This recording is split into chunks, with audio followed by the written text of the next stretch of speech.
हरिः ओं श्रीगुरुभ्यो नमः।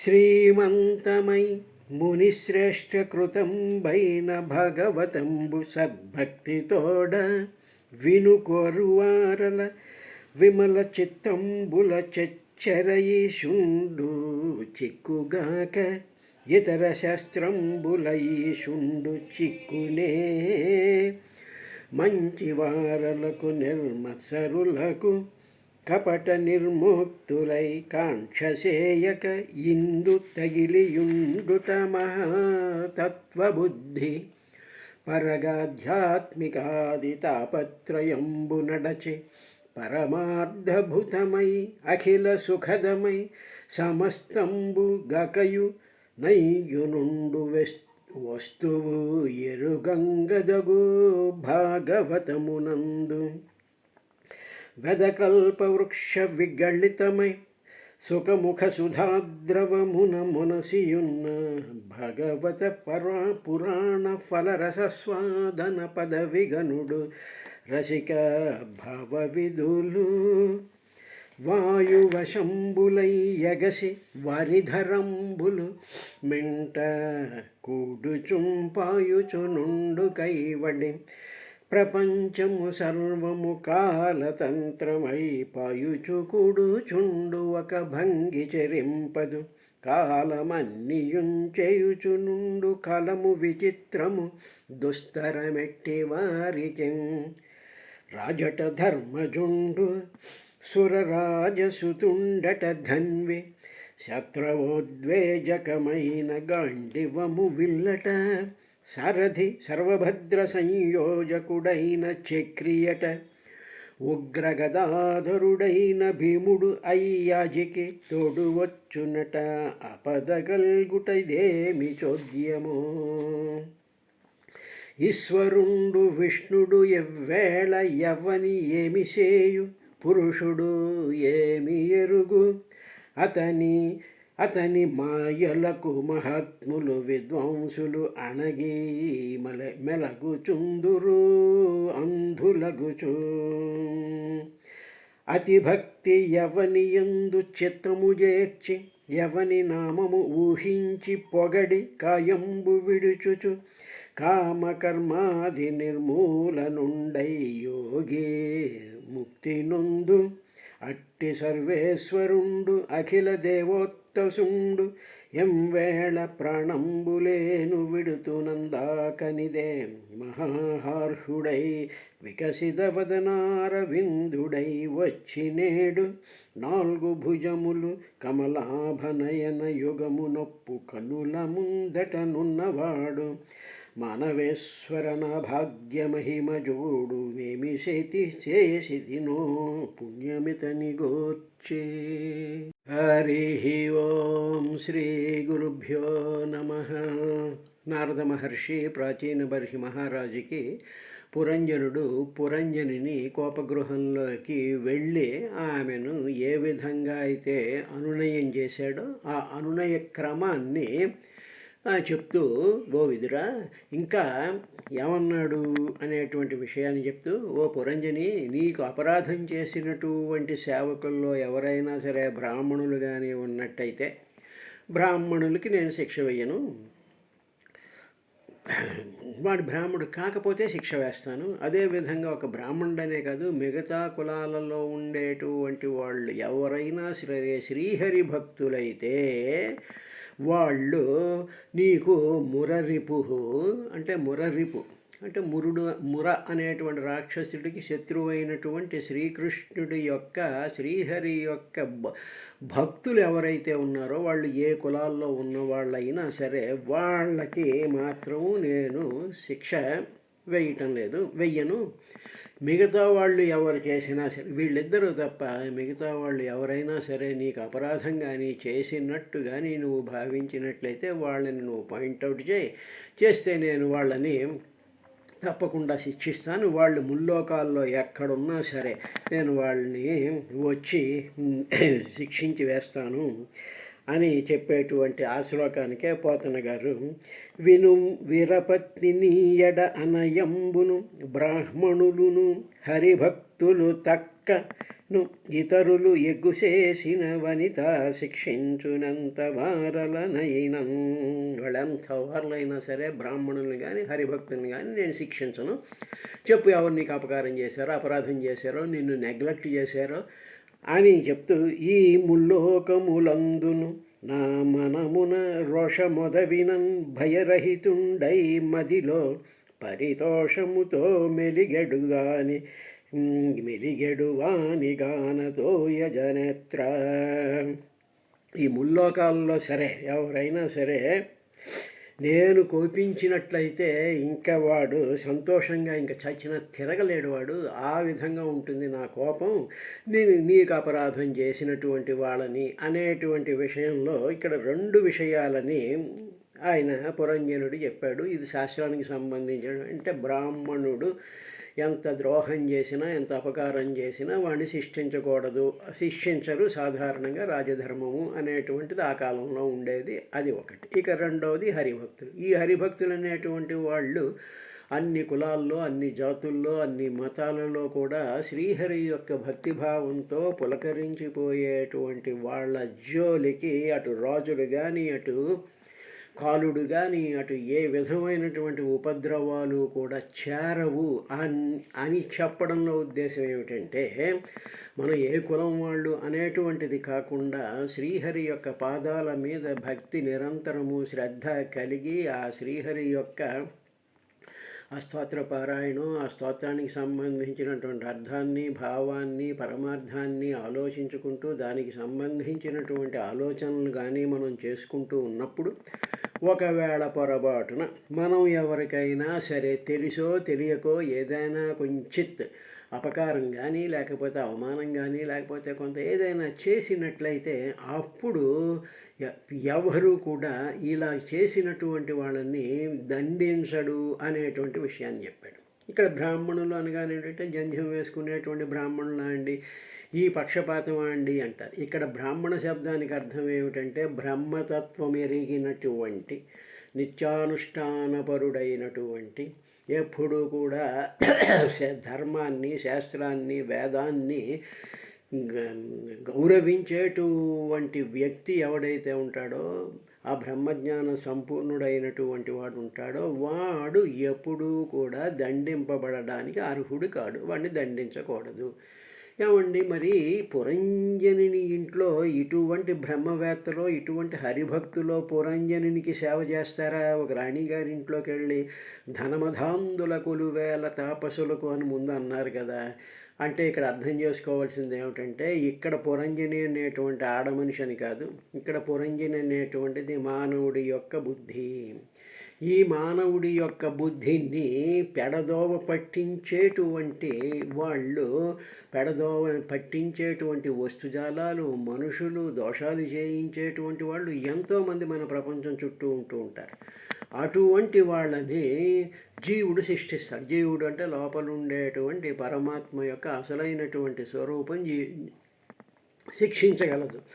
కానీ ఇప్పుడు ఇక్కడికి వచ్చేటప్పటికి మన బుద్ధిని బ్రాహ్మణుడు అంటే బ్రహ్మవేత్త, బ్రహ్మతత్వం తెలిసినటువంటి వాళ్ళు నిన్ను అపమార్గం పట్టించేటువంటి ప్రసక్తి అసలు ఉండనే ఉండదు. ఎందుకంటే సదా పరబ్రహ్మతత్వంలో లీనమైపోయి ఉండేటువంటి వాళ్ళు నీ మీద ఎందుకు అపరాధం చేస్తారు? ఒకవేళ వాళ్ళు అపరాధం చేశారు, నిన్నేదో మాయ చేశారు అని నువ్వు అనుకుంటే మాత్రం అటువంటి వాళ్ళని శిక్షించము. నీ బుద్ధిలో ఉండేటువంటి లోపం వల్ల బ్రాహ్మణులు నీకు అపకారం చేశారు అనుకుంటున్నావు, కానీ వాళ్ళకి ఆ బుద్ధి ఉండదు. ఇక సరే, హరిభక్తులు అనేటువంటి వాళ్ళు నిరంతరము కూడా ఆ భక్తిభావంలో మునిగిపోయి ఉండేటువంటి వాళ్ళు అపకారం చేసేటువంటి ప్రసక్తి అనేటువంటిది ఉండదు. ఒకవేళ వాళ్ళని అవమానించినా, వాళ్ళని తిట్టినా, వాళ్ళు చెప్పిన మాట వినకపోయినా, వాళ్ళకి మనస్సుకి కాస్త కష్టం కలిగించినా సరే వాళ్ళు నిన్ను ఏమి అనరు. ఒకవేళ వాళ్ళకి అలా కష్టం కలిగించినప్పుడు వాళ్ళు నిన్ను ఏదైనా ఒక మాటనో, నిన్ను అవమానం చేసినో, నిన్ను తిట్టినా అటువంటి వాళ్ళని కూడా నేను శిక్షించను. అంటే ఆ జీవుడు శిక్షించడు అనేటువంటి విషయాన్ని గ్రహించాలి. ఇది అయిన తర్వాత ఏం చెప్పాడంటే, వక్త్రం నతే వితిలకం మలినం విహర్షం సంరంభ భీమమవిమృష్టమపేతరాగం పశ్యేస్తనావపి శుచోపహతౌ సుజాతౌ బింబాఘరం విగత కుంకుమ పంకరాగం అని చెప్పి ఆవిడ ముఖాన్ని ఇలా పైకెత్తాడుగా, దెబ్బల్లో కూర్చోబెట్టుకున్నాడుగా. ఆవిడ అనునయ కోవిదుడి కదా, అనునయం చేస్తూ ఉండేటప్పుడు అన్నాడు. ఇప్పుడు చూస్తూ నీ ముఖం బొట్టు లేకుండా మలినంగా ఉంది. బొట్టు జరిగిపోయింది. బొట్టు లేకుండా స్త్రీ అనేటువంటిది ఉండకూడదు.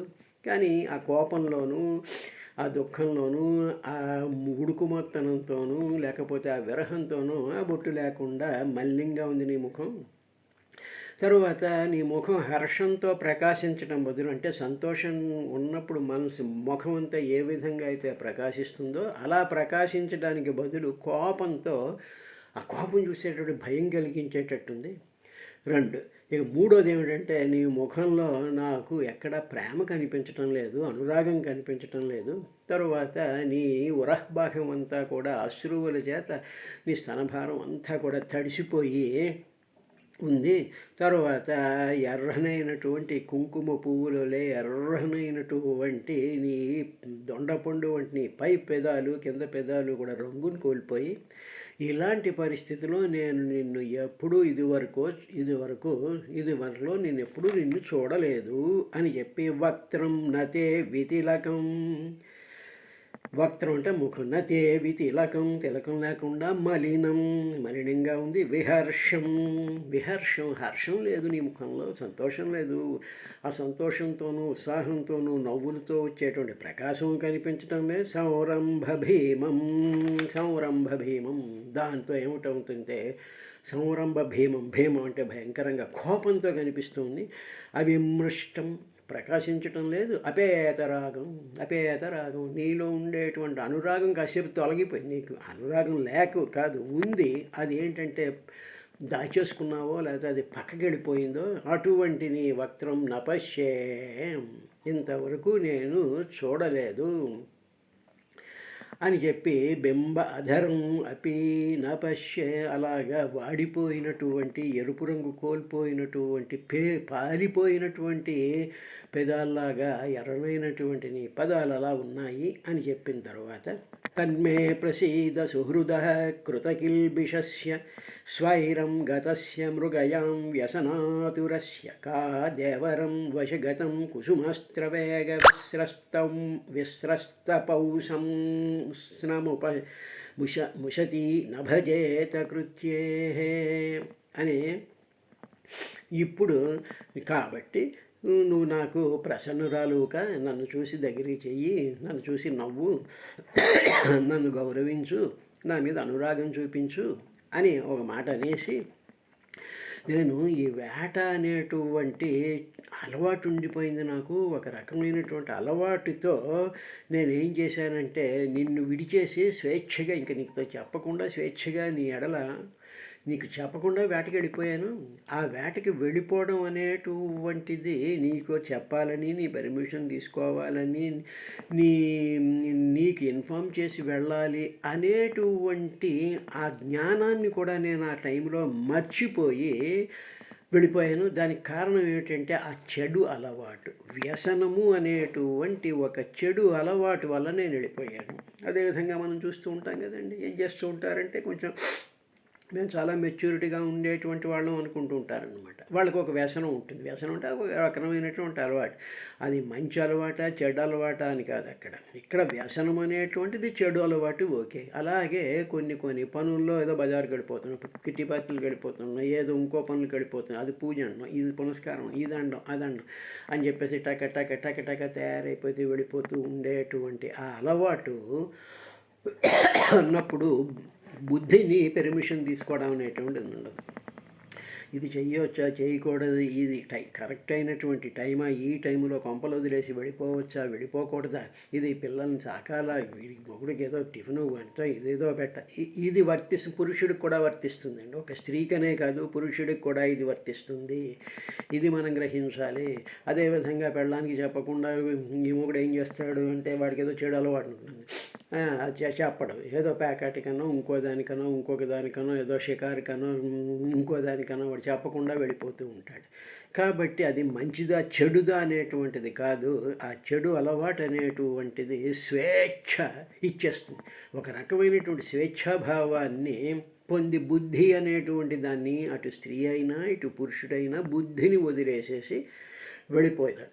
అలా వచ్చి తిరిగి వచ్చిన తరువాత అప్పుడు ఈ స్త్రీ కానీ ఈ పురుషుడు కానీ ఏం చేస్తాడు అంటే వచ్చి ఎక్స్ప్లెనేషన్ ఇచ్చుకో, నేను అపరాధం చేశాను, ఫస్ట్ ఆఫ్ ఆల్ నీకు చెప్పకుండా వెళ్ళిపోయాను, నేను ఈ వ్యసనానికి బానిసరాలను అయిపోయాను, లేకపోతే బానిసనైపోయాను నేను, కాబట్టి ఇది నన్ను లాగేస్తూ ఉన్నది అనేటువంటి I'm getting pulled by this, దీనికి నేను లొంగిపోయాను, అది మంచి పనా చెడు పనా అని కాదు, దీనికి లొంగిపోయాను, దీన్ని తట్టుకోలేకపోయాను, నేను దీనిని కంట్రోల్ చేసుకోలేకపోయాను అనేటువంటి ఆ బలహీనతను ఒప్పుకుంటుంది భాగవతం. గాంధీ గారు చెప్పింది కూడా అదే. ఎవరు చెప్పిన మహాత్ములు ఎవరు చెప్పినా సరే ఆ బలహీనత మంచిదా చెడ్డదా అని కాదు, అది బలహీనత. అందువల్ల నువ్వు చేస్తావు కర్మలు, ఆ కర్మల్లో ఆసక్తి ఉంటుంది, ఆ ఆసక్తిలో ఫలం వస్తుంది, ఆ ఫలం మీద సంగత్వం ఉంటుంది. ఈ కర్మ మీద ఆసక్తి, ఆ వచ్చేటువంటి ఫలాలను అనుభవించేటువంటి భోక్తృత్వ భావము, ఆ కర్మతో సంగత్వము, ఆ ఫలంతో సంగత్వము, అక్కడ ఉండేటువంటి మనుషులతో ఉండేటువంటి సంగత్వము, ఇన్ని రకాలైనటువంటి సంగత్వాలతో అది ఐదర్ వేట, అది పూజ, ఏదైనా కానివ్వండి, ఈ విధమైనటువంటి స్థితి ఓహో ఇది కలుగుతోందన్నమాట అని దానిని గ్రహించి ఇప్పుడు నేను అనేటువంటిది, ఆ నేను అనేటువంటి భావం ఈ చిత్తంలో ఉండేటువంటి వ్యసనపూరితమైనటువంటి అలవాటుని కంట్రోల్ చేసుకోవడం అనేటువంటిది చెయ్యాలి అని చెప్పిన తరువాత అప్పుడు అన్నాడు, ఇప్పుడు నేను ఈ మన్మధుని బాణాలతో వేగిపోతూ ఉన్నాను, కాబట్టి నీకు నేను పూర్తిగా వశుణ్ణైపోయాను. ఇప్పుడు ఏమవుతుంది, వెంటనే మళ్ళీ కోరికలు అనమాట. అంటే సుఖాలు, భార్యతో సుఖాలు అనుభవించాలి, అదే భర్తతో సుఖాలు అనుభవించాలి, వస్తువులతో సుఖాలు అనుభవించాలి, ఇంకో వాటితో సుఖాలు అనుభవించాలి. కాబట్టి ఈ సుఖాలు అనుభవించాలి. ఆ వస్తుజాలాలతో అనుభవించేటువంటి సుఖాల వల్ల మాకేదో ఆనందం కలిగేస్తోంది, తృప్తి కలిగేస్తోంది, ఇవి కలిగేస్తోంది అనేటువంటి భావానికి నేను వశుడైపోయి ఉన్నాను అని అంటూ భర్తను నిజంగా ప్రేమించేటువంటి ఏ యువతి అయినా ఆ యోగ్యమైనటువంటి దేశకాలాలలో ఆ భర్తను సేవిస్తుంది కదా, ఏ స్త్రీ అయినా సేవిస్తుంది కదా అని చెప్పి నీవు నన్ను సేవించు, నా కోరికను మన్నించు అన్నట్టుగా ఆయన పురంజనుడు చెప్పాడయ్యా అనేటువంటి దాన్ని తన్మే ప్రసీద సుహృద ప్రేమ కలిగినటువంటి నీటి కృతకిల్బిషస్య, నేను అపరాధమే చేశాను నీకు చెప్పకుండా, స్వైరం మృగయాం గతస్య, స్వైరం స్వేచ్ఛగా, అంటే what ever I like I wanted to do, ఇంక నీ పర్మిషన్ తీసుకోవాల్సిన అవసరం లేదు, నీకు చెప్పాల్సిన అవసరం లేదు, నా ఇష్టం, నాకు ఇది స్వైరం అన్నమాట. స్వైర విహారిణి అంటారు. స్వైరం అంటే స్వేచ్ఛగా, ఇక ఏ విధమైనటువంటి దేనికి లొంగనటువంటి అలవాటుకి పడిపోయినటువంటి దాంట్లో ఒక అహంకారం, ఒక విశృంఖలత్వం, ఒక ఇది వచ్చేస్తుంది ఆ స్వేచ్ఛ అనేటువంటి దానికి. అటువంటి స్వేచ్ఛని స్వైరము అంటారు. స్వేచ్ఛ అనేటువంటిది వేరు, స్వైరము అంటే ఏమిటంటే దానిలో ఆ స్వేచ్ఛలో ఒక విధమైనటువంటి అహంకారం, విసురుబాటుతనం, ఇవన్నీ కూడా ఉండేటువంటి దాన్ని స్వైరం అంటారు. ఆ స్వైరంతోనే మృగయాం గతస్య, మృగయ ఆ వేటకి నేను వెళ్ళిపోయాను. అదేమిటంటే వ్యసన ఆతురస్య, వ్యసనం, ఆ పద్ధతి, వేట అనేటువంటి పద్ధతి లేకపోతే ఇంకొక పద్ధతి అనేటువంటి దాని మీద ఆతురస్య, ఆతురత కలిగింది. అంటే ఏమిటన్నమాట, ఈ ఆసక్తి కలిగింది. ఫలాశక్తి, కర్మాశక్తి అనేటువంటి పదాలు మనకి భాగవతంలో వస్తూ ఉంటాయి. ఇవన్నీ కూడా ఏం చేస్తూ ఉంటాయి అంటే ఈ ఆసక్తి, ఈ ఫలాశక్తి, ఈ కర్మాశక్తి, ఈ సంఘాశక్తి, ఈ సంగత్వం చెందడం అనేటువంటిది అది అలవాటు కింద మారితే అది నీకు దుఃఖాన్ని చేకూర్చేటువంటిది. ఏమిటా దుఃఖం అంటే తర్వాత దాంట్లో చెప్తారు ఆ దుఃఖం ఏమిటి అనేటువంటి విశేషాన్ని చెప్తూ, ప్రసీద వశం, నాకు నువ్వు అనురాగం చూపించు, నేనేమో కుసుమాస్త్ర వేగ విస్రస్తపం సన్నం, మన్మధుడు బాణాలు నన్ను వేధించేస్తున్నాయి కాబట్టి నీతో నాకు రమించాలని ఉంది అని చెప్పినటువంటి 25వ శ్లోకంతో శ్రీమద్భాగవత మహాపురాణం 4వ స్కంధంలో పురంజనోపాఖ్యానంలో పురంజనుడు పురంజనిని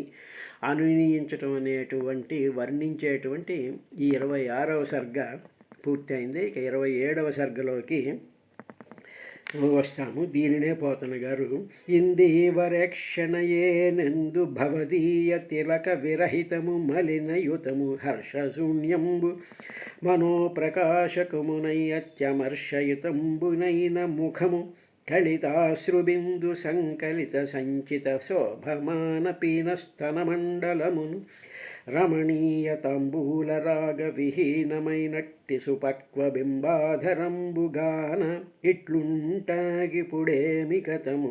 ఇందాక శ్లోకంలో చెప్పినటువంటివన్నీ చెప్తూ, నాకు అర్థినెరిగింపవే మృగయాతి శక్తిన బల, మృగయ అతి ఆసక్తి వలన ఈ వేట అనేటువంటి వ్యసనం యొక్క ఆసక్తి చేత నీకెరిగింపక అరిగినట్టి, నీకు చెప్పకుండా నేను వెళ్ళిపోయాను.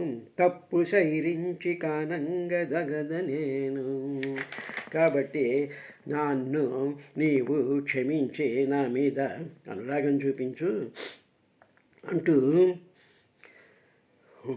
వనితా జన పరవశుడై మనసిజ శరబాధ్యమాన మానసుడగు వానిని తగ కర్తవ్యార్థములను భజయింపక తొలంగు నలనలుగలరే.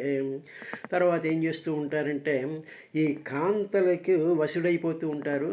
అంటే ఏమిటి, ఇంట్లో భార్య అనే కాకుండా బయట 10 మంది ఆడాళ్ళు కనిపించేటప్పటికీ మగాళ్ళు కూడా ఒక రకమైనటువంటి వాళ్ళని చూడాలి, వాళ్ళతో మాట్లాడాలి, వాళ్ళతో ఏదో కబుర్లు చెప్పేస్తూ ఉండాలి. ఈ విధమైనటువంటి మానసిక అవస్థలకి వాళ్ళు లోనైపోతూ ఉంటారు. లోనైపోయి దానికోసం పరుగులు తీసేస్తూ ఉంటారు. మనం చూస్తూ ఉంటాం కదా, కాలేజీ పిల్లల దగ్గర నుంచి కానివ్వండి, ఏదో క్లబ్బుల్లో కానివ్వండి, ఇంకో చోట కానివ్వండి, ఈ వనితాజన పరవశుడై, ఈ వనితా జనుల యొక్క పరవశత్వంతో ఉండేటువంటి వాడి మనసు ఎప్పుడు కూడా ఆ వ్యసనానికి లోనవుతూ ఉంటుంది. వాళ్ళని ఆకర్షించడానికనో, వాళ్ళతో ఏదో కబుర్లు చెప్పుకోవడానికనో, వాళ్ళతో ఏదో చేయడానికనో, అది పురుషుడైనా సరే స్త్రీ అయినా సరే ఇద్దరికీ కూడా అది వర్తిస్తూ ఉంటుంది. ఈ విధంగా బాధ్యమాన మానసుడగు, దాని చేత వీడు బాధింపబడుతూ ఉంటాడు ఈ పురంజనుడు. ఎందుకు, వాడికి అది అలవాటైపోయింది కాబట్టి 10 మందితో కూర్చొని 10 మంది ఆడాళ్ళు 10 మంది మొగాళ్ళు కూర్చొని ఆ కబుర్లు చెప్పేసుకుంటూ ఉండి ఏదో ఎంజాయ్ చేసేస్తూ ఉండి ఏదో సరదాగా ఇదిగా ఉండేటువంటి స్థితి ఒక అలవాటు కింద మారిపోతూ ఉంటుంది. వెనదగ కర్తవ్యార్థములను భజింపగా, అలాగ ఉండేటప్పుడు ఒకళ్ళనొకళ్ళు ఉపచారాలు చేసేసుకుంటూ ఉంటూ ఉంటారు. కాబట్టి ఇటువంటి అలవాట్లు, అది వేటే కానివ్వండి, పేకాటే కానివ్వండి, మరొకటో కానివ్వండి, ఈ విధమైనటువంటి విశేషాన్ని ఈ మానవుడు పొందుతూ ఉంటాడు. వనితాజన పరవశుడై అనేటువంటి పదాన్ని పోతన గారు వాడారు. కాబట్టి ఇక్కడ వనిత అంటే స్త్రీ అని మనం అనుకుంటాం. ఇది మామూలు సర్వసాధారణంగా జరిగేటువంటి విశేషం. ఇక వనితా జన పరవశుడు అంటే వనితా జనములు, వనితములు.